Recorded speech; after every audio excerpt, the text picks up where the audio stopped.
what do you think the intersection, where will the economic structure be going with, have you even thought about it with AI, with, it's so complex, but thinking about how AI is going to affect, it's already affecting work, right? Mm-hmm. Like what took me like 30 minutes to an hour to do to audio now can be done in like a minute. Right.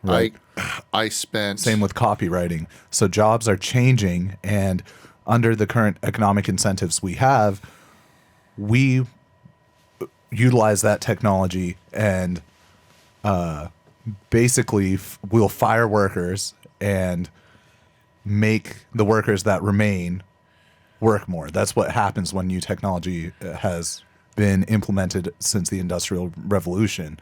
You stop paying some of your workers and you make the workers that remain work more, instead of, for example, keeping the same amount of workers and making them all work like 3 hours a day or work a less amount of time, right? What I'd like to kind of point out, though, is that as humans, we're pretty adaptive. And since the Industrial Revolution, there were things that we shifted our mindset from how, or, why is it so hot? Oh, it's so hot.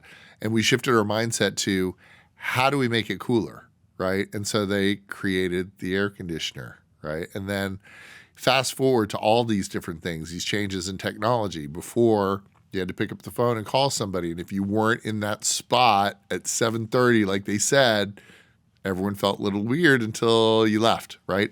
Now we have mobile phones. We know where everyone else is if you add them to your circle, right? And we have jobs that didn't exist before. I'm not going to speak to pay scale for different jobs, but like as every other job in the history of time that was brand new was overpaid, as time went on and it became a commodity, the value went down. And, that starts from somebody that was a car salesman to a traveling salesman to an internet entrepreneur, which created a platform called Amazon. Like Amazon didn't put people out of work. Amazon gave other jobs. Now, are they different than a job that you might have had before? Yeah, but it's a job, right? So there's all of these technologies create more jobs. Question is, how to monetize it, and at some point it's going to be, what is it worth? When energy is free and resources are plentiful, how do you value human life, right? And that is this existential question that I have been really kicking around hard for a while, and I don't know that I'm going to ever come up with the answer. But what I will tell you is that as a human, I feel like if I don't have anything to do or anything to work towards, I'll just sit in my bed and watch Netflix and die, right? Like, you have to struggle a little bit. There has to be struggle.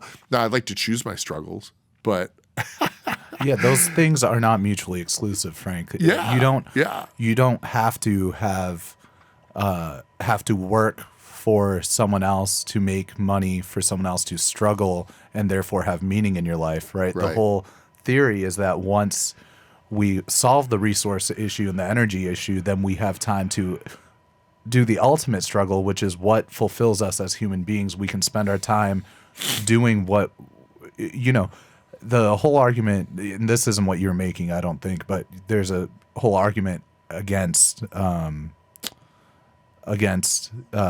universal income or wealth redistribution, to where the welfare state creates lazy people. People don't exist in a state of watching Netflix and laying in bed. That gets old pretty quick. And yes, if you have the resources and the material conditions to pursue productive pursuits that interest you, impassion you, that help society, that's what happens in society, is where that those bases are covered. Yeah. God, it's such a broad topic with so many pitfalls. What I was trying to say though is that like even with AI, the beauty of this technology is that it is such a game changer that I believe that it is going to create so many new opportunities for people to figure out how to make money off of it until it actually becomes something that a company like a Microsoft or an Amazon or somebody finds a way to monetize on their own. There's going to be plenty of opportunities for people to do it on their own, right? I mean, think about Craigslist, right? Somebody came up with a bullet. When the internet came out, I know a guy from New York who now lives in Vermont, and when he was young, he created a database.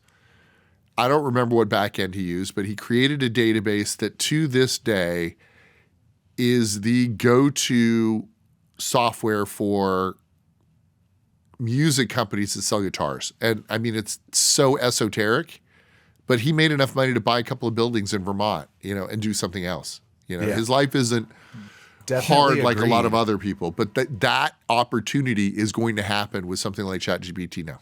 Yeah. I think for sure technology always benefits the masses.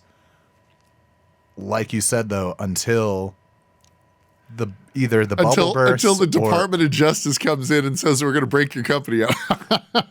Look at the bells, right? or the opposite. A company comes in and says we're going to price you out. Right. Well, that's the thing is like, when you've got scale, the question becomes, and again, this all matters until and if resources are plentiful and energy is free. Now, that also scares me because I don't know if you've looked up, maybe we're going to get off topic. You're probably going to cut this part out, but have you looked up Experiment 25? No.